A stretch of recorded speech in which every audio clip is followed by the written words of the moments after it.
Hello students, UPSC guiding principles channel में आप सभी का हार्दिक स्वागत है। हम उत्तराखंड एक समग्र अध्ययन जो कि परीक्षावाणी प्रकाशन की बुक है, इसको स्टडी कर रहे थे और हम इसमें पढ़ रहे थे उत्तराखंड एक ऐतिहासिक अध्ययन, जिसमें कि हमने प्रागैतिहासिक काल को पढ़ लिया है, आद्य ऐतिहासिक काल को पढ़ लिया है। उसके बाद हमने प्रमुख लेख पढ़े थे, ऐतिहासिक काल को पढ़ा जिसे कि प्राचीन काल भी कहते हैं, और उसके बाद हमने मध्यकाल को भी पढ़ लिया है। मध्यकाल में हमने दो इम्पॉर्टेंट चीज़ें पढ़ी, कुमाऊँ का चंद राजवंश पढ़ा और गढ़वाल का परमार वंश या पंवार राजवंश के बारे में पढ़ा। ठीक है, और अपने इस लेक्चर में अब हम पढ़ेंगे आधुनिक काल के बारे में। ठीक है, उत्तराखंड में जो आधुनिक काल का जो इतिहास है, जो आधुनिक काल है, ठीक है, उसके बारे में हम पढ़ेंगे। तो चलिए स्टार्ट करते हैं। सबसे पहले आधुनिक काल में हम गोरखा शासन के बारे में पढ़ेंगे और फिर हम अंग्रेजी शासन के बारे में पढ़ेंगे। ठीक है, तो गोरखा शासन।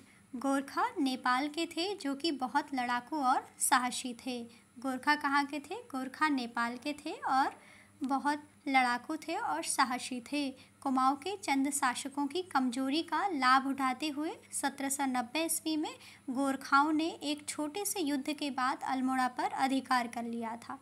ठीक है, कुमाऊँ के जो चंद शासक थे उनकी कमजोरी का लाभ उठाया और 1790 ईस्वी में उन्होंने एक छोटे से युद्ध के बाद अल्मोड़ा पर अधिकार कर लिया। ठीक है, तो जैसा कि आई थिंक हमने पढ़ा था ना कि जो हवाल बाग का जो युद्ध होता है, जिसमें कि क्या करते हैं, जो क्या हैं, चंद राजा थे महेंद्र। ठीक है, महेंद्र चंद जो होते हैं उनको क्या करते हैं, हवाल बाग में एक साधारण युद्ध में पराजित कर दिया जाता है। ठीक है, किसके द्वारा पराजित किया जाता है महेंद्र चंद को?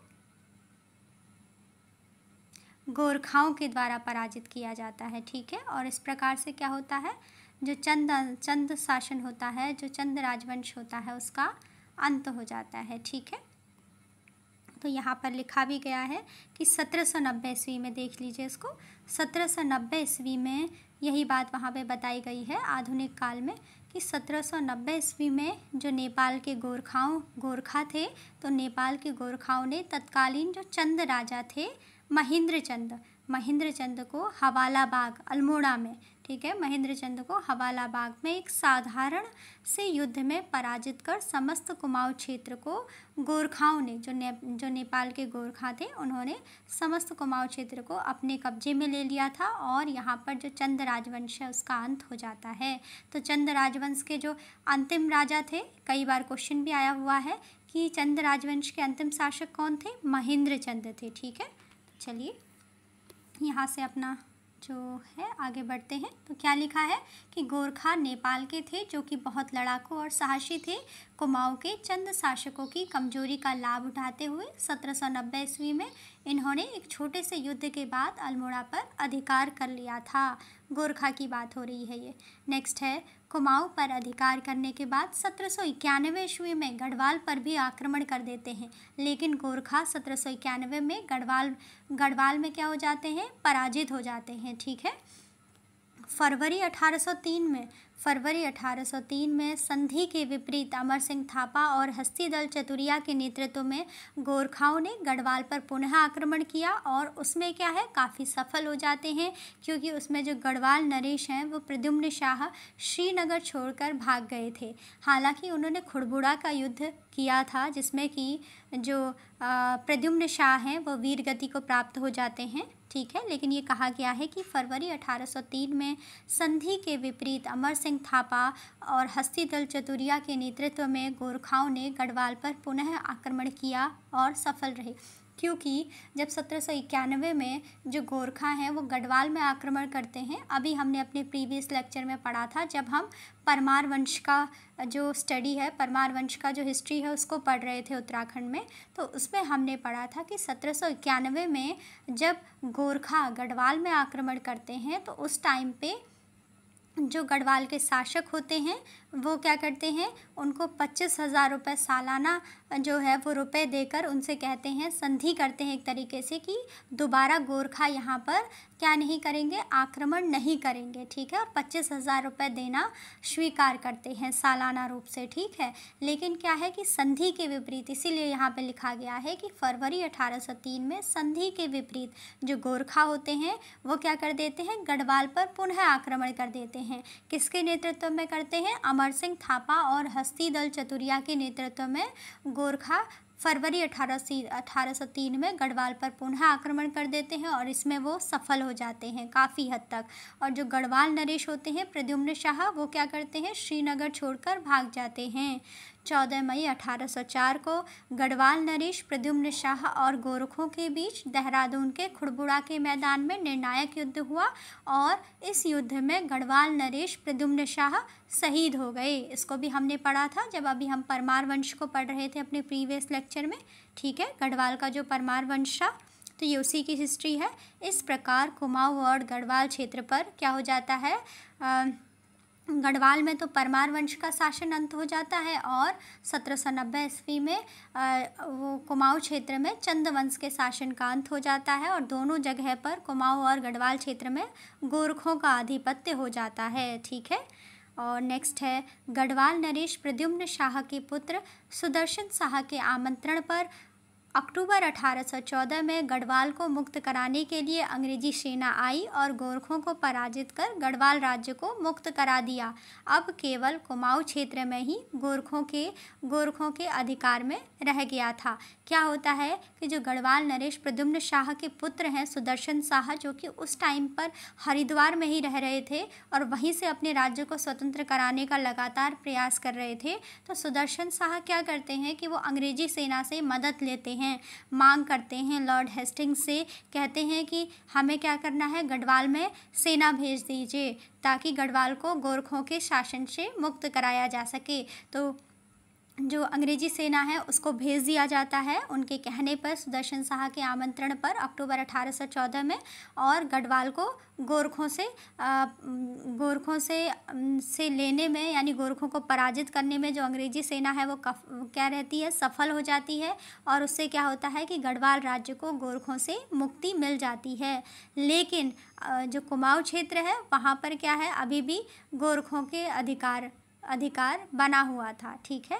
नेक्स्ट है, कर्नल निकोलस और कर्नल गार्डनर ने अप्रैल 1815 में कुमाऊं के अल्मोड़ा को तथा जनरल ऑक्टरलोनी ने 15 मई 1815 को वीर गोरखा सरदार अमर सिंह थापा से मलाव का किला जीत लिया। क्या कहा गया है कि कर्नल निकोलस और कर्नल गार्डनर ने अप्रैल 1815 में कुमाऊं के अल्मोड़ा को तथा जनरल ऑक्टरलोनी ने 15 मई 1815 को वीर गोरखा सरदार अमर सिंह थापा से मलाव का किला जीत लिया। नेक्स्ट है, 27 अप्रैल 1815 को कर्नल गार्डनर तथा नेपाली गोरखा शासक बमशाह के बीच हुई एक संधि के तहत कुमाऊं की सत्ता अंग्रेजों को सौंप दी गई। 27 अप्रैल 1815 को कर्नल गार्डनर तथा नेपाली गोरखा शासक बमशाह के बीच हुई एक संधि के तहत कुमाऊं की सत्ता अंग्रेजों को सौंप दी गई। यानी अंग्रेजों के हाथ में कुमाऊं की सत्ता कब आती है, 27 अप्रैल 1815 को, जब क्या किया जाता है, कर्नल गार्डनर और नेपाली गोरखा शासक बमशाह आपस में एक संधि करते हैं और उस संधि के तहत जो कुमाऊं की जो सत्ता है वो अंग्रेजों को सौंप दी जाती है। नेक्स्ट है, अमर सिंह थापा की हार के बाद गोरखाओं और अंग्रेज़ों के मध्य 28 नवंबर 1815 को संगोली, जो कि क्या है, चंपारण जिला बिहार में है, एक संधि होती है, ठीक है। एग्ज़ाम में ये क्वेश्चन में कहीं आया हुआ था प्रीवियस ईयर्स में कि संगोली कहाँ पर है। संगोली नामक जो स्थान है, जो प्लेस है, ये है बिहार में, ठीक है। संगोली है बिहार के चंपारण ज़िले में, तो उसको भी ध्यान रखिएगा। अगर पूछा जाए कि संगोली की संधि तो हम कहते हैं, लेकिन संगोली है कहाँ पे प्लेस, संगोली है बिहार में चंपारण ज़िले में, ठीक है। तो अमर सिंह थापा की हार के बाद गोरखाओं और अंग्रेज़ों के मध्य 28 नवंबर 1815 को संगोली चंपारण जिला बिहार में एक संधि होती है, ठीक है। संगोली संधि को नेपाल सरकार नहीं मान रही थी। अतः अंग्रेज़ों ने फरवरी 1816 में नेपाल पर चढ़ाई करके काठमांडू के पास गोरखाओं को पराजित किया। क्या होता है कि संगोली संधि को पहले नेपाल सरकार नहीं मानती है, तो क्या करते हैं अंग्रेज नेपाल पर क्या करते हैं, आक्रमण कर देते हैं और फरवरी 1816 में नेपाल पर चढ़ाई करके काठमांडू के पास गोरखाओं को पराजित कर दिया जाता है अंग्रेज़ों के द्वारा। अंततः मार्च 1816 में नेपाल सरकार ने संगोली संधि को स्वीकार कर लिया। ठीक है, संगोली संधि की मुख्य बातें क्या क्या थी? गोरखाओं ने अपनी दक्षिणी सीमा के किनारे की निचली भूमि से अपना दावा छोड़ना स्वीकार किया। इसमें क्या होता है संगोली की संधि में कि गोरखा अपनी जो दक्षिणी सीमा के किनारे की जो निचली भूमि है उससे अपना दावा छोड़ना स्वीकार करते हैं। नेक्स्ट है गढ़वाल और कुमाऊं के ज़िले अंग्रेज़ों को सौंप दिए गए। गोरखे सिक्किम से हट गए। गोरखे जो थे सिक्किम से हट गए तथा काठमांडू में एक ब्रिटिश रेजिमेंट रखना स्वीकार किया। गोरखाओं को ब्रिटिश सेना में भर्ती करने पर सहमति हुई। संगोली संधि की मुख्य बातें क्या क्या थी? गोरखाओं ने अपनी दक्षिणी सीमा के किनारे की निचली भूमि से अपना दावा छोड़ना स्वीकार किया। गढ़वाल और कुमाऊं के ज़िले अंग्रेज़ों को सौंप दिए गए और संगोली की संधि के तहत गोरखे सिक्किम से हट गए तथा काठमांडू में एक ब्रिटिश रेजिमेंट रखना स्वीकार किया। संगोली की संधि के तहत गोरखाओं को ब्रिटिश सेना में भर्ती करने पर सहमति हुई। नेक्स्ट पॉइंट है कुमाऊं और गढ़वाल पर गोरखाओं का शासनकाल क्रमशः 25 और 10.5 वर्ष रहा। कुमाऊं पर गोरखाओं ने कितने वर्ष शासन किया? कुमाऊं पर गोरखाओं ने 25 वर्ष शासन किया। और गढ़वाल पर कितने वर्ष शासन किया? गढ़वाल पर गोरखाओं ने 10.5 वर्ष शासन किया। ठीक है, और गोरखाओं का जो शासन है वो कैसा था? बहुत ही अन्याय और अत्याचारपूर्ण था। इस अत्याचारी शासन को जो क्या है, जो गोरखाओं का जो अत्याचारी शासन है उसको यहाँ की लोक भाषा में गोरख्याली कहा जाता है। गोरख्याली किसे कहा जाता है? जो गोरखाओं का जो अत्याचारी शासन था उसे यहाँ की लोक भाषा में गोरख्याली कहा जाता है। तो ये हमने पढ़ा गोरखा शासन के बारे में। अब हम पढ़ेंगे अंग्रेजी शासन के बारे में। ठीक है, क्योंकि गोरखाओं को कुमाऊं और गढ़वाल दोनों को ही संधि के जो संधि है संगोली की संधि, ठीक है, उसके तहत क्या करना पड़ता है? अंग्रेज़ों को कुमाऊं और गढ़वाल दोनों सौंपने पड़ते हैं। ठीक है, अब पढ़ेंगे अंग्रेजी शासन के बारे में। अप्रैल 1815 तक कुमाऊं पर अधिकार करने के बाद अंग्रेज़ों ने टिहरी रियासत को छोड़कर अन्य क्षेत्रों को नॉन रेगुलेशन प्रांत बनाकर उत्तर पूर्वी प्रांत का भाग बना दिया। क्या होता है कि अप्रैल 1815 तक जब कुमाऊं पर अधिकार कर लेते हैं अंग्रेज़, तो उसके बाद टिहरी रियासत को छोड़कर जो अन्य सभी क्षेत्र हैं उनको नॉन रेगुलेशन प्रांत बनाकर उत्तर पूर्वी प्रांत का भाग बना दिया था। इस क्षेत्र के लिए प्रथम कमिश्नर कर्नल गार्डनर को मई 1815 में नियुक्त किया गया था। जो उत्तर पूर्वी प्रांत था, ठीक है, जो नॉन रेगुलेशन प्रांत बनाया, ठीक है, बनाकर उत्तर पूर्वी प्रांत का भाग बना दिया था, जिसको उस क्षेत्र के लिए प्रथम कमिश्नर कर्नल गार्डनर को मई 1815 में नियुक्त किया गया। नेक्स्ट है कुछ समय बाद प्रशासनिक सुविधा के लिए कुमाऊं जनपद का गठन किया गया।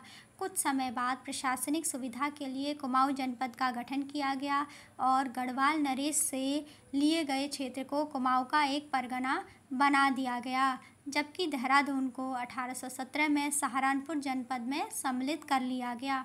कुछ समय बाद प्रशासनिक सुविधा के लिए कुमाऊं जनपद का गठन किया गया और गढ़वाल नरेश से लिए गए क्षेत्र को कुमाऊं का एक परगना बना दिया गया, जबकि देहरादून को 1817 में सहारनपुर जनपद में सम्मिलित कर लिया गया। देहरादून को 1817 में सहारनपुर जनपद में सम्मिलित कर लिया गया। नेक्स्ट है इस प्रकार अंग्रेजी राज्य के आरंभ में उत्तराखंड 2 राजनीतिक प्रशासनिक इकाइयों में गठित हो गया, कुमाऊं जनपद और टिहरी गढ़वाल राज्य। ठीक है, इस प्रकार अंग्रेजी राज्य के आरंभ में उत्तराखंड 2 राजनीतिक प्रशासनिक इकाइयों में गठित हो गया, कुमाऊं जनपद और टिहरी गढ़वाल राज्य।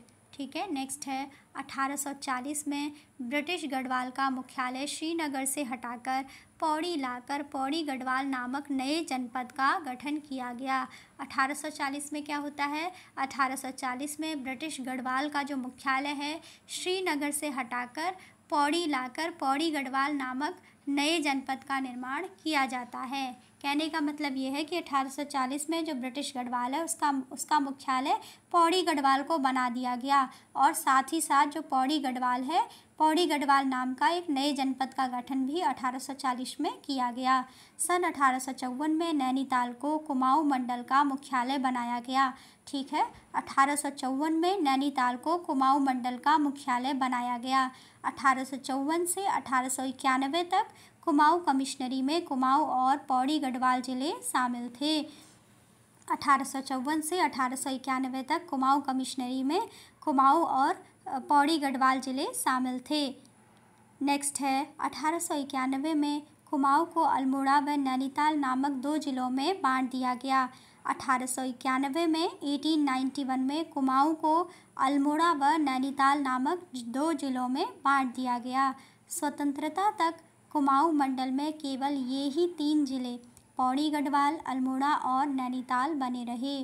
स्वतंत्रता तक कुमाऊं मंडल में केवल यही 3 जिले पौड़ी गढ़वाल, अल्मोड़ा और नैनीताल कुमाऊं मंडल में बने रहे। ठीक है, जब तक भारत देश आज़ाद नहीं हुआ था तब तक क्या था कि कुमाऊं मंडल में केवल 3 जिले थे, पौड़ी गढ़वाल, अल्मोड़ा और नैनीताल, जबकि टिहरी गढ़वाल एक रियासत के रूप में था। नेक्स्ट है सन 1891 में ही राज्य से नॉन रेगुलेशन प्रांत सिस्टम को भी समाप्त कर दिया गया। ठीक है, जो कि अंग्रेज़ों ने जो एक नॉन रेगुलेशन प्रांत बनाया था अप्रैल 1815 में। ठीक है, अप्रैल 1815 तक कुमाऊं पर अधिकार करने के बाद अंग्रेज़ों ने टिहरी रियासत को छोड़कर अन्य क्षेत्रों को नॉन रेगुलेशन प्रांत बनाकर उत्तर पूर्वी प्रांत का भाग बना दिया था। ठीक है, 1815 में क्या किया था? नॉन रेगुलेशन प्रांत बनाया था अंग्रेज़ों ने, जिसको कि समाप्त कर दिया गया 1891 में। 1891 में ही राज्य से नॉन रेगुलेशन प्रांत सिस्टम को भी समाप्त कर दिया गया। इसको कब बनाया गया था? अप्रैल 1815 में नॉन रेगुलेशन प्रांत बनाया गया था अंग्रेजी शासन में। ठीक है, और इसको 1891 में 1891 में ही उत्तराखंड राज्य से नॉन रेगुलेशन प्रांत सिस्टम को भी समाप्त कर दिया गया। नेक्स्ट है 1902 में संयुक्त प्रांत आगरा एवं अवध का गठन कर उत्तरांचल के क्षेत्र को इसी में मिला दिया गया। 1902 में संयुक्त प्रांत आगरा एवं अवध का गठन कर उत्तरांचल के क्षेत्र को इसी में मिला दिया गया। ठीक है, 1902 में क्या किया जाता है? संयुक्त प्रांत आगरा और अवध का गठन किया जाता है और जो उत्तरांचल के क्षेत्र को भी इसी संयुक्त प्रांत आगरा एवं अवध में मिला दिया जाता है। और 1937 से यह संयुक्त प्रांत और जनवरी 1950 से उत्तर प्रदेश का अंग बन गया। 1937 से जो उत्तराखंड है यह संयुक्त प्रांत और जनवरी 1950 से उत्तर प्रदेश का अंग बन गया। सन 1904 ईस्वी में नैनीताल गैजेटियर में इस राज्य को हिल स्टेट नाम दिया गया था। सन 1904 में 1904 ईस्वी में नैनीताल गैजेटियर में उत्तराखंड राज्य को हिल स्टेट नाम दिया गया था। ठीक है, इसके बाद तो ये हमने पढ़ा अपने इस लेक्चर में आधुनिक काल में गोरखा शासन और अंग्रेजी शासन के बारे में। ठीक है, अब हम उसके बाद पढ़ेंगे स्वतंत्रता आंदोलनों के बारे में। ठीक है, तो चलिए स्वतंत्रता आंदोलन को स्टार्ट करते हैं। स्वतंत्रता आंदोलन में सबसे पहले हम पढ़ते हैं 1857 की क्रांति को। ठीक है, जैसा कि हमने कुछ इम्पॉर्टेंट जो पॉइंट्स हैं अपने प्रीवियस लेक्चर में भी पढ़े थे। ठीक है, तो 1857 की क्रांति में जो इम्पॉर्टेंट चीज़ें हैं उसके बारे में पढ़ते हैं। 1857 के आंदोलन का असर राज्य में बहुत कम था, क्योंकि इसके क्या क्या रीज़न थे? अन्यायपूर्ण गोरखा शासन की अपेक्षा लोगों को अंग्रेजी शासन सुधारवादी लग रहा था। कहने का तात्पर्य ये है कि जो गोरखाओं का शासन था वो इतना ज़्यादा अन्यायपूर्ण था कि लोगों को जो अंग्रेज़ों का शासन था उस टाइम पे वो कैसा लग रहा था?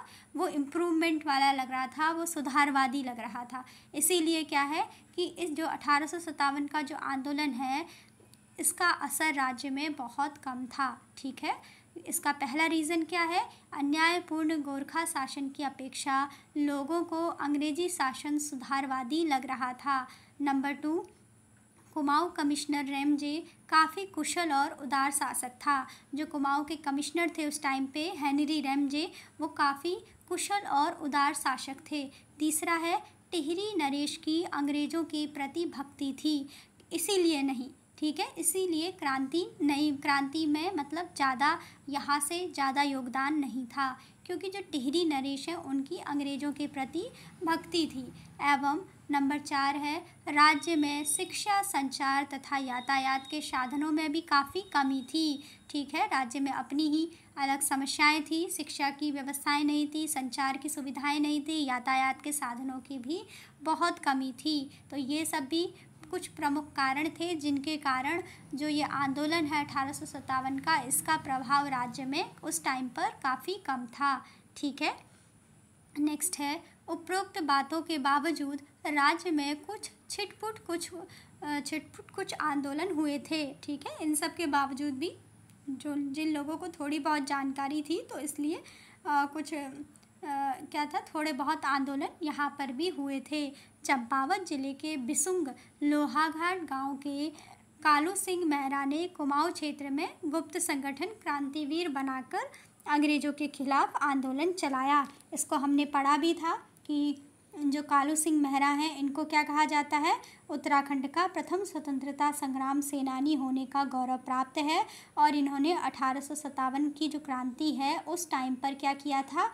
क्रांतिवीर नामक एक गुप्त संगठन बनाकर स्वतंत्रता आंदोलन में भाग लिया था। ठीक है, चंपावत जिले के बिसुंग लोहाघाट गांव के कालू सिंह मेहरा ने कुमाऊं क्षेत्र में गुप्त संगठन क्रांतिवीर नाम का एक गुप्त संगठन बनाकर अंग्रेज़ों के खिलाफ आंदोलन चलाया।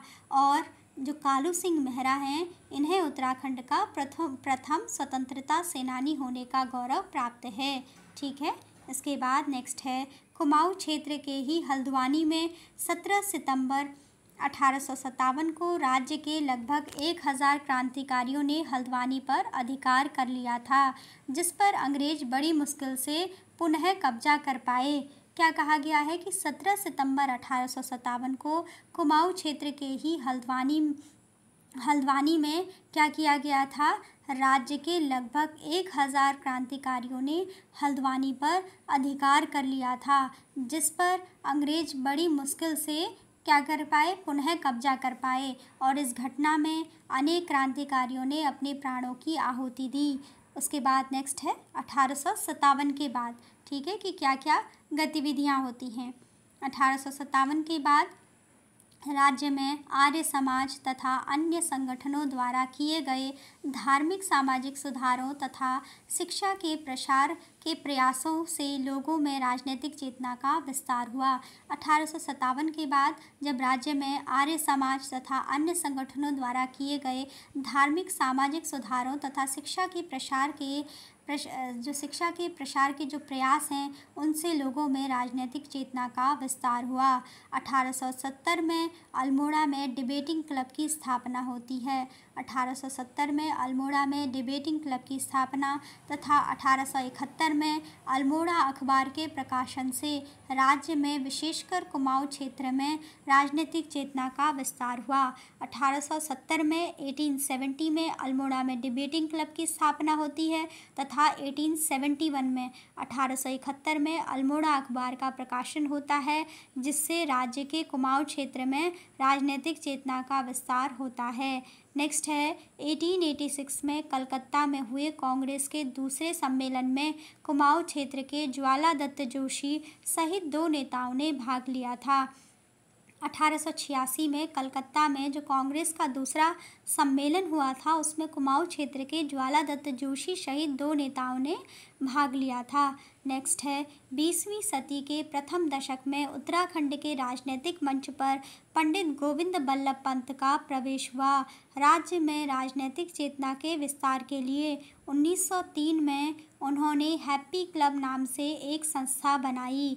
क्या होता है कि 20वीं सदी के प्रथम दशक में उत्तराखंड के राजनीतिक मंच पर पंडित गोविंद बल्लभ पंत का प्रवेश हुआ।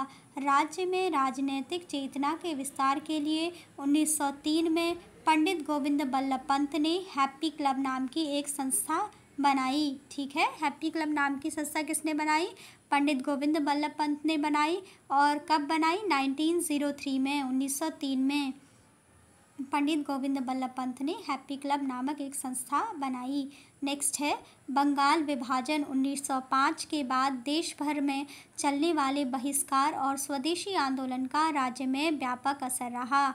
जो बंगाल विभाजन है 1905 में जो हुआ था, उसके बाद देश भर में चलने वाले बहिष्कार और स्वदेशी आंदोलन का उत्तराखंड राज्य में भी व्यापक असर रहा। नेक्स्ट है सरकार की वन नीति के विरोध में अल्मोड़ा, नैनीताल और गढ़वाल जनपदों में 1911 से 1917 के बीच व्यापक जन आंदोलन चला और इस क्षेत्र के नेताओं ने इस आंदोलन को स्वतंत्रता आंदोलन से जोड़कर इसको और व्यापक बना दिया। राज्य में राजनीतिक चेतना के प्रसार तथा आंदोलन को संगठित ढंग से चलाने के लिए कुमाऊं क्षेत्र में अल्मोड़ा कांग्रेस की स्थापना 1912 में की गई। राज्य में राजनीतिक चेतना के प्रसार तथा आंदोलनों को संगठित ढंग से चलाने के लिए कुमाऊं क्षेत्र में अल्मोड़ा कांग्रेस की स्थापना 1912 में की गई। नेक्स्ट है तिलक और बेसेंट द्वारा 1914 में शुरू किए गए होम रूल यानी स्वशासन जो लीग है, उस आंदोलन से प्रेरित होकर विक्टर मोहन जोशी, बद्रीनाथ पांडेय, चिरंजी लाल व हेमचंद आदि ने मिलकर राज्य में होम रूल लीग आंदोलन चलाया। जो बाल गंगाधर तिलक हैं और एनी बेसेंट हैं, उनके द्वारा 1914 में शुरू किए गए होम रूल लीग आंदोलन यानी जो होम रूल स्वशासन लीग आंदोलन था, उससे प्रेरणा लेकर विक्टर मोहन जोशी, बद्रीनाथ पांडे, चिरंजी लाल और हेमचंद आदि ने मिलकर राज्य में होम रूल लीग आंदोलन चलाया था। नेक्स्ट है दक्षिण अफ्रीका से लौटने के बाद 1916 में गांधी जी देहरादून की यात्रा पर गए थे। ठीक है, दक्षिण अफ्रीका से लौटने के बाद 1916 में गांधी जी देहरादून की भी यात्रा पर गए थे। नेक्स्ट है राज्य की सामाजिक, आर्थिक, राजनीतिक तथा शैक्षणिक समस्याओं पर विचार करने के लिए गोविंद बल्लभ पंत, हरगोविंद पंत, बद्रीदत्त पांडे आदि नेताओं के प्रयासों से 1916 में कुमाऊं परिषद का गठन होता है। कुमाऊं परिषद का गठन कब होता है? 1916 में होता है। किसके प्रयासों से किया जाता है कुमाऊं परिषद का गठन? गोविंद बल्लभ पंत, हरगोविंद पंत तथा बद्रीदत्त पांडे आदि नेताओं के प्रयासों से 1916 में कुमाऊं परिषद का गठन होता है। क्यों किया जाता है? राज्य की सामाजिक, आर्थिक, राजनीतिक तथा शैक्षणिक समस्याओं पर विचार करने के लिए कुमाऊं परिषद का गठन 1916 में गोविंद बल्लभ पंत, हरगोविंद पंत और बद्रीदत्त पांडे आदि नेताओं के प्रयासों से किया जाता है। ठीक है, आगे चलकर जो कुमाऊं परिषद है, जो कि 1916 में इसका गठन हुआ था, यही जो कुमाऊं परिषद है क्या करता है? कुली बेगार, कुली उतार, जंगलात कानून, बंदोबस्त प्रणाली आदि समस्याओं के साथ, जो भी स्थानीय समस्याएं थी उनके साथ ही साथ जो स्वतंत्रता आंदोलन है उसमें भी अपनी महत्वपूर्ण भूमिका निभाता है। ठीक है, कुमाऊं परिषद के बारे में बताया गया है कि आगे चलकर यही कुमाऊं परिषद कुली बेगार, कुली उतार, जंगलात कानून, बंदोबस्त प्रणाली आदि स्थानीय समस्याओं के साथ ही स्वतंत्रता आंदोलन में भी अपनी महत्वपूर्ण भूमिका निभाने लगा। रोलेट एक्ट के विरोध में परिषद ने विरोध प्रदर्शन और सभाएं आयोजित की। जो रोलेट एक्ट था 1919 का, इसके विरोध में कुमाऊं परिषद ने विरोध प्रदर्शन किया और सभाएं आयोजित की और 1926 में कुमाऊं परिषद का विलय कांग्रेस में हो गया। ठीक है, 1916 में कुमाऊं परिषद का विलय कांग्रेस में हो गया। नेक्स्ट है, जैसा कि ऊपर बताया गया है कि गढ़वाल क्षेत्र में स्वतंत्रता आंदोलन अपेक्षाकृत बाद में शुरू हुए, तो 1918 में, ठीक है, 1918 में बैरिस्टर मुकुंदी लाल और अनुसुईया प्रसाद बहुगुणा के प्रयासों से गढ़वाल कांग्रेस कमेटी का गठन होता है और इन दोनों नेताओं ने 1919 के अमृतसर कांग्रेस में भी भाग लिया था। देखिए, अभी तक हम क्या पढ़ रहे थे, कुमाऊं में जो भी राजनीतिक गतिविधियां होती हैं स्वतंत्रता के बाद, ठीक है, वो ज़्यादातर अल्मोड़ा में केंद्रित थी, या फिर कहिए कि कुमाऊं के रीजन में केंद्रित थी स्टार्टिंग में, ठीक है। जब जैसे कि 1903 में हैप्पी क्लब नाम की संस्था बनती है पंडित गोविंद बल्लभ पंत के द्वारा। ऐसे ही क्या है कि अल्मोड़ा में वन नीति के विरोध में अल्मोड़ा, नैनीताल, गढ़वाल जनपदों में जो व्यापक जन आंदोलन चलता है 1911 से 1917 में, ठीक है। चलिए, इसमें तो क्या है, गढ़वाल जनपद शामिल है। और 1912 में अल्मोड़ा कांग्रेस की स्थापना हो जाती है और 1914 में जो होम रूल लीग आंदोलन है उससे प्रेरणा लेते हैं, ठीक है, विक्टर मोहन जोशी, बद्रीनाथ पांडे, चिरंजी लाल और हेमचंद आदि, ठीक है। और उसके बाद ये कहा गया है कि कुमाऊं में ये जल्दी राजनीतिक गतिविधियां शुरू हो गई थी, किसकी तुलना में, गढ़वाल क्षेत्र की तुलना में, ठीक है। इसलिए ऐसा कहा गया है कि गढ़वाल क्षेत्र में स्वतंत्रता आंदोलन अपेक्षाकृत बाद में शुरू हुए। 1918 में बैरिस्टर मुकुंदी लाल और अनुसुईया प्रसाद बहुगुणा के प्रयासों से गढ़वाल कांग्रेस कमेटी का गठन होता है। जो गढ़वाल के जो प्रमुख नेता हैं, जो गढ़वाल से जो प्रमुख स्वतंत्रता संग्राम सेनानी आप कह सकते हैं, ठीक है, जो महान व्यक्तित्व हैं, 1918 में बैरिस्टर मुकुंदी लाल और अनुसुईया प्रसाद बहुगुणा, इनके प्रयासों से गढ़वाल कांग्रेस कमेटी का गठन होता है। और इन दोनों नेताओं ने 1919 में, किसने, बैरिस्टर मुकुंदी लाल, ठीक है, बैरिस्टर मुकुंदी लाल तथा अनुसुईया प्रसाद बहुगुणा, ये दोनों क्या करते हैं, 1919 में जो क्या होता है, अमृतसर सेशन होता है, ठीक है, जो अमृतसर कांग्रेस का जो सेशन होता है उसमें भी ये लोग भाग लेते हैं। इन दोनों नेताओं ने 1919 के जो अमृतसर कांग्रेस का जो अधिवेशन है उसमें भाग लिया था, ठीक है। उसके बाद है सन 1920 में गांधी जी द्वारा शुरू किए गए असहयोग आंदोलन में राज्य के लोगों ने बढ़ चढ़कर भाग लिया और इस आंदोलन के दौरान ही 1921 में बद्री दत्त पांडे, हरगोविंद पंत और चिरंजी लाल के नेतृत्व में कुमाऊं मंडल के 40,000 स्वतंत्रता संग्राम सेनानियों ने बागेश्वर में सरयू के तट पर कुली बेगार प्रथा का अंत कर दिया था और कुली बेगार न करने की शपथ ली थी और जो इससे संबंधित सभी रजिस्टर थे उनको नदी में बहा दिया था। इसको हमने पहले भी पढ़ा था, ठीक है। ऐसा कब किया जाता है, 1921 में किया जाता है। नेक्स्ट है 14 जून से 2 जुलाई 1929 तक गांधी जी और नेहरू ने कुमाऊं क्षेत्र के हल्द्वानी, भवाली, ताड़ीखेत, अल्मोड़ा, बागेश्वर व कौसानी आदि स्थानों पर कई सभाएं की, ठीक है। क्या होता है कि 14 जून से 2 जुलाई 1929 तक गांधी जी और नेहरू ने कुमाऊं क्षेत्र के हल्द्वानी, भवाली, ताड़ीखेत, अल्मोड़ा, बागेश्वर व कौसानी आदि स्थानों पर कई सभाएं की। कौसानी में अपने प्रवास 12 दिन तक गांधी जी वहाँ पर रहते हैं कौसानी में, और कहाँ पर रहते हैं, कौसानी में रहते हैं। और गांधी जी ने अनासक्ति योग नाम से गीता की भूमिका भी कौसानी में ही लिखी थी जब वो 12 दिन तक कौसानी में रहे थे, ठीक है। उस दौरान गांधी जी ने अनासक्ति योग नाम से गीता की भूमिका लिखी थी। कौसानी को महात्मा गांधी जी ने भारत का स्विट्ज़रलैंड कहा, ठीक है। कौसानी को महात्मा गांधी जी ने भारत का स्विट्ज़रलैंड कहा। नेक्स्ट है 16 से 24 अक्टूबर 1929 तक गांधी जी ने गढ़वाल क्षेत्र में कई सभाएं की। 16 से 24 अक्टूबर 1929 तक गांधी जी ने गढ़वाल क्षेत्र में कई सभाएं की। नेक्स्ट है 26 जनवरी 1930 को टिहरी रियासत को छोड़कर उत्तराखंड में जगह जगह पर क्या किया गया, तिरंगा फहराया गया और कई स्थानों पर नमक बनाया गया।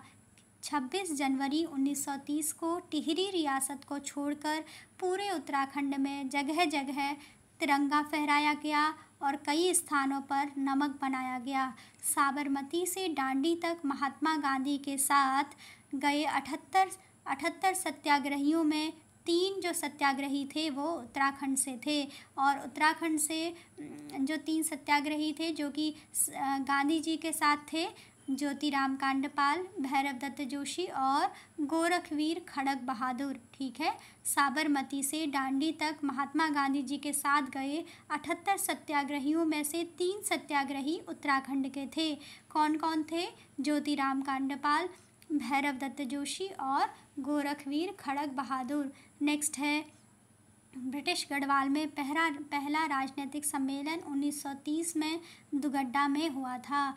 ब्रिटिश गढ़वाल में पहला राजनीतिक सम्मेलन कब हुआ था? 1930 में दुगड्डा में हुआ था। आज़ादी के तमाम आंदोलनों को गढ़वाल के कोने कोने तक पहुंचाने में ऐतिहासिक नगरी दुगड्डा की अहम भूमिका रही है। ब्रिटिश गढ़वाल में पहला राजनीतिक सम्मेलन कहाँ हुआ था? ब्रिटिश गढ़वाल में पहला राजनीतिक सम्मेलन 1930 में दुगड्डा में हुआ था। आज़ादी के तमाम आंदोलनों को गढ़वाल के कोने कोने तक पहुँचाने में ऐतिहासिक नगरी दुगड्डा की अहम भूमिका रही है। दुगड्डा में आंदोलनों की रूपरेखा स्वतंत्रता सेनानी पंडित धनीराम मिश्र के राष्ट्रीय होटल में तय की जाती थी। ऐसा बताया गया है कि दुगड्डा में जो आंदोलनों की रूपरेखा है, जो आंदोलनों के बारे में जो विचार विमर्श है, वह स्वतंत्रता सेनानी पंडित धनीराम मिश्र के राष्ट्रीय होटल में तय की जाती थी, और यह होटल 1942 तक आंदोलनकारियों का मुख्य स्थल था। ठीक है, जिसका नाम क्या है? राष्ट्रीय होटल है, और 1942 तक ये आंदोलनकारियों का मुख्य स्थल था। लेकिन अब यह अमूल्य धरोहर खंडहर में तब्दील हो चुका है। ठीक है, और ये किसका था? पंडित धनीराम मिश्र का राष्ट्रीय होटल उनका था, जो कि स्वयं एक स्वतंत्रता सेनानी थे। उसके बाद नेक्स्ट है, 23 अप्रैल 1930 को पेशावर में 2/18 राइफल, जो गढ़वाल राइफल्स हैं, उनके सैनिकों ने चंद्र सिंह गढ़वाली के नेतृत्व में निहत्थे अफगान स्वतंत्रता सेनानियों पर गोली चलाने से इनकार कर दिया था, और इतिहास में यह घटना पेशावर कांड के नाम से प्रसिद्ध है। 23 अप्रैल 1930 को पेशावर में 2/18 गढ़वाल राइफल्स के सैनिकों ने चंद्र सिंह गढ़वाली के नेतृत्व में निहत्थे अफगान स्वतंत्रता सेनानियों पर गोली चलाने से इनकार कर दिया था, और इतिहास में यह घटना पेशावर कांड के नाम से प्रसिद्ध है। नेक्स्ट है, पेशावर कांड से प्रभावित होकर मोतीलाल नेहरू ने संपूर्ण देश में गढ़वाल दिवस मनाने की घोषणा की। पेशावर कांड से प्रभावित होकर मोतीलाल नेहरू ने संपूर्ण देश में गढ़वाल दिवस मनाने की घोषणा की। नेक्स्ट है, उग्र राष्ट्रवादी आंदोलन में भी उत्तराखंड राज्य के अनेक युवकों ने सक्रिय योगदान दिया। 1930 के गाड़ोदिया स्टोर डकैती कांड में भवानी सिंह सहित राज्य के कई युवक थे।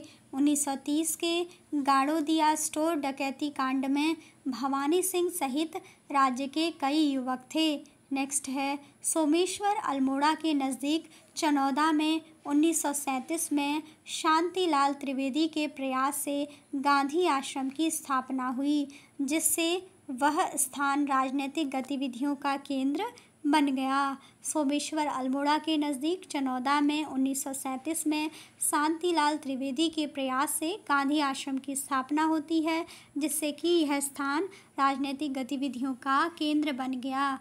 और 2 सितंबर 1942 को कमिश्नर ने वहां मौजूद कार्यकर्ताओं को गिरफ्तार कर गांधी आश्रम पर ताला लगा दिया था। ठीक है, क्या बताया गया है कि 2 सितंबर 1942 को कमिश्नर ने जो गांधी आश्रम है वहाँ पर मौजूद कार्यकर्ताओं को गिरफ्तार किया और गांधी आश्रम पर ताला लगा दिया, क्योंकि यह स्थान राजनीतिक गतिविधियों का केंद्र बन चुका था। ठीक है, उसके बाद नेक्स्ट है भारत छोड़ो आंदोलन। ठीक है, भारत छोड़ो आंदोलन में क्या बताया गया है कि अगस्त 1942 में उत्तराखंड में भी जगह जगह पर प्रदर्शन व हड़तालें हुई।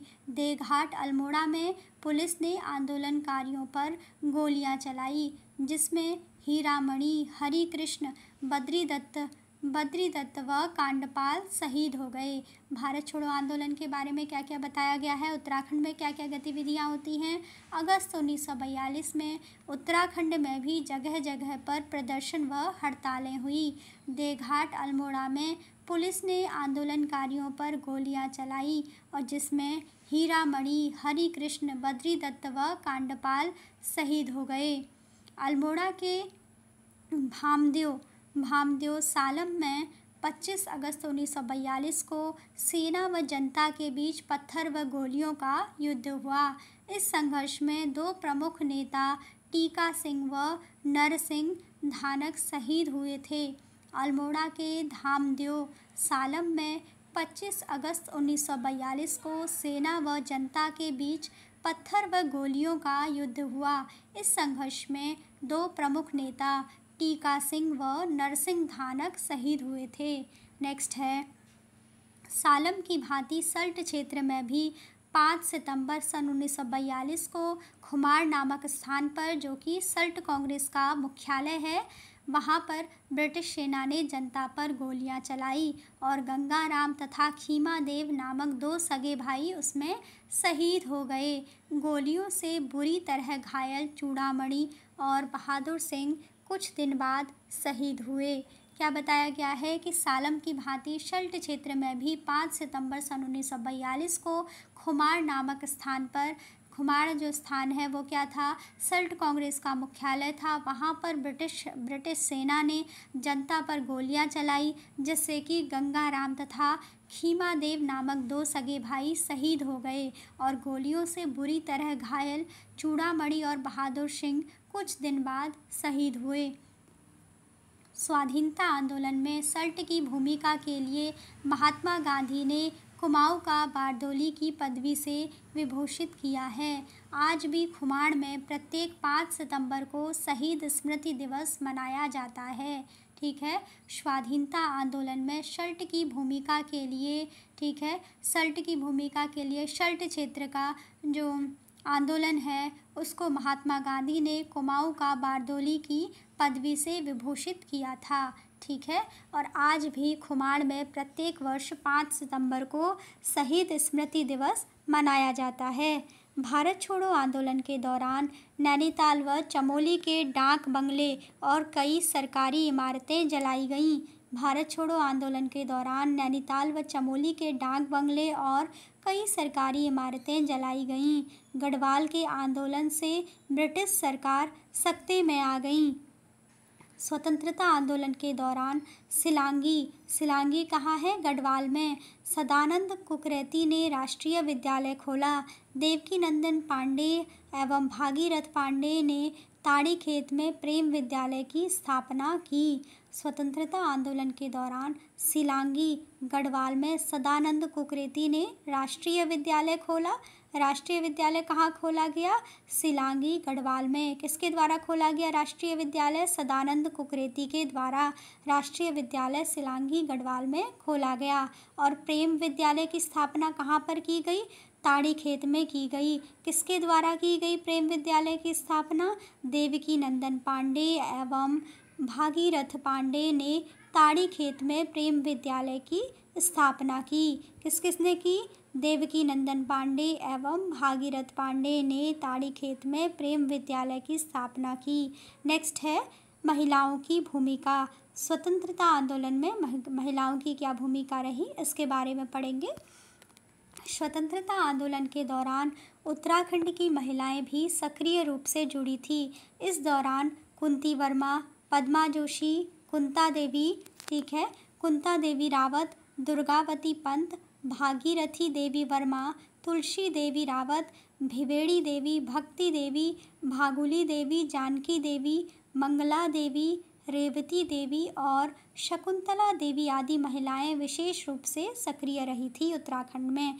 क्या था कि स्वतंत्रता आंदोलन के दौरान उत्तराखंड की महिलाएं भी सक्रिय रूप से जुड़ी थी। और इस दौरान प्रमुख महिलाएं कौन कौन सी थी जो विशेष रूप से सक्रिय रही स्वतंत्रता आंदोलन में, वो थी कुंती वर्मा, पद्मा जोशी, कुंता देवी रावत, दुर्गावती पंत, भागीरथी देवी वर्मा, तुलसी देवी रावत, भिवेड़ी देवी, भक्ति देवी, भागुली देवी, जानकी देवी, मंगला देवी, रेवती देवी और शकुंतला देवी आदि महिलाएं विशेष रूप से स्वतंत्रता आंदोलन के दौरान सक्रिय रही थी। ठीक है। नेक्स्ट है, नमक सत्याग्रह के दौरान नैनीताल में विमला, जानकी, भागीरथी, शकुंतला, सावित्री तथा पद्मा जोशी आदि महिलाएं विशेष रूप से सक्रिय रही। नमक सत्याग्रह के दौरान नैनीताल से सक्रिय रहने वाली महिलाएं कौन कौन सी थी? नमक सत्याग्रह के दौरान नैनीताल में विमला, जानकी, भागीरथी, शकुंतला, सावित्री तथा पद्मा जोशी आदि महिलाएं विशेष रूप से सक्रिय रहीं, जो कि कहाँ से थी? नैनीताल से थी। नेक्स्ट है, नमक सत्याग्रह के समय ही अल्मोड़ा के नगरपालिका भवन पर विष्णु देवी शाह के नेतृत्व में कुंती वर्मा, जीवंती, मंगला व रेवती आदि महिलाओं ने तिरंगा फहराया। नमक सत्याग्रह के समय ही अल्मोड़ा के नगरपालिका भवन पर विष्णु देवी शाह के नेतृत्व में कुंती वर्मा, जीवंती, मंगला व रेवती आदि महिलाओं ने तिरंगा फहराया। नेक्स्ट है, स्वतंत्रता आंदोलन में महिलाओं के बढ़ते योगदान को दबाने के लिए फरवरी 1932 में राज्य की 8 महिलाओं को फतेहगढ़ जेल तथा पद्मा जोशी को लखनऊ जेल में भेजा गया और कुंती वर्मा को जिंदा या मुर्दा पकड़ने का आदेश जारी किया गया। स्वतंत्रता आंदोलन में महिलाओं के बढ़ते योगदान को दबाने के लिए फरवरी 1932 में उत्तराखंड राज्य की 8 महिलाओं को फतेहगढ़ जेल तथा पद्मा जोशी को लखनऊ जेल में भेजा गया और कुंती वर्मा को जिंदा या मुर्दा पकड़ने का आदेश जारी किया गया। भारत छोड़ो आंदोलन के दौरान मालती देवी के नेतृत्व में, ठीक है, भारत छोड़ो आंदोलन के दौरान मालती देवी के नेतृत्व में देश सेवक संगठन से संबद्ध विद्या देवी, कुंती देवी, सरस्वती, भागीरथी आदि महिलाओं ने रेल संपत्ति को काफ़ी क्षति पहुंचाई, जिनके लिए इन महिलाओं को 15-15 वर्ष की सज़ा सुनाई गई। 1941 में गांधी जी ने अपनी विदेशी शिष्या सरला बहन, जो कि इंग्लैंड मूल की थी और जिनका पूर्व नाम हाइलामन था, उनको अल्मोड़ा भेजा और उन्होंने हाइलामन ने या सरला बहन ने कौसानी में लक्ष्मी आश्रम की स्थापना की और जो लक्ष्मी आश्रम है कौसानी में, इस आश्रम ने कताई बुनाई के साथ ही महिलाओं को स्वतंत्रता आंदोलन के लिए तैयार करने का कार्य किया। पिथौरागढ़ की तुलसी देवी ने सरला बहन की प्रेरणा से कताई बुनाई केंद्र व ऊन गृह उद्योग समिति के माध्यम से निराश्रित महिलाओं को आत्मनिर्भर बनाने का कार्य किया और तुलसी देवी कहती थीं कि रो नहीं आगे बढ़ो। ये इस बार का जो अभी 9 जुलाई 2023 को वीपीडीओ का एग्ज़ाम हुआ है, इसमें ये क्वेश्चन पूछा गया था कि ऐसा कथन कौन सी महिला के द्वारा कहा गया है या किसके द्वारा कहा गया है, रो नहीं आगे बढ़ो। तो ऐसा किसके द्वारा कहा गया है? पिथौरागढ़ की तुलसी देवी, ठीक है, तुलसी देवी के द्वारा कहा गया रो नहीं आगे बढ़ो। पिथौरागढ़ की तुलसी देवी ने सरला बहन की प्रेरणा से कताई बुनाई केंद्र व ऊन गृह उद्योग समिति के माध्यम से निराश्रित महिलाओं को आत्मनिर्भर बनाने का कार्य किया। और जो पिथौरागढ़ की हैं ये तुलसी देवी, इन तुलसी देवी ने कहा, वो कहती थी, तुलसी देवी कहती थी कि रो नहीं आगे बढ़ो। तो ये कथन किसका है? रो नहीं आगे बढ़ो, ये है तुलसी देवी का, जो इस बार एग्ज़ाम में पूछा गया था। नेक्स्ट है, लक्ष्मी आश्रम से जुड़ी 2 सगी बहनों कमला और बसंती ने सर्वोदय के प्रचार प्रसार में अहम भूमिका निभाई। लक्ष्मी आश्रम से जुड़ी 2 सगी बहनों कमला और बसंती ने सर्वोदय के प्रचार प्रसार में अपनी महत्वपूर्ण भूमिका निभाई थी। क्या किया था इन्होंने? सर्वोदय का प्रचार प्रसार किया था कमला और बसंती ने। किससे जुड़ी है ये? लक्ष्मी आश्रम से जुड़ी 2 सगी बहनें हैं। नेक्स्ट है, गांधी जी की एक दूसरी विदेशी शिष्या मीरा बहन ने ऋषिकेश में पशु लोक की स्थापना की और महिला जागृति में अपना अमूल्य योगदान दिया। गांधी जी की एक दूसरी विदेशी शिष्या थी, उनका नाम था मीरा बहन। मीरा बहन ने ऋषिकेश में पशु लोक की स्थापना की और मीरा बहन ने महिला जागृति में अपना अमूल्य योगदान दिया। नेक्स्ट है पत्र पत्रिकाओं का योगदान। तो इसके बाद हम अपने नेक्स्ट लेक्चर में पढ़ेंगे। अभी का लेक्चर यहीं पे रखते हैं। आई होप आपको समझ में आया हो। Thanks for watching.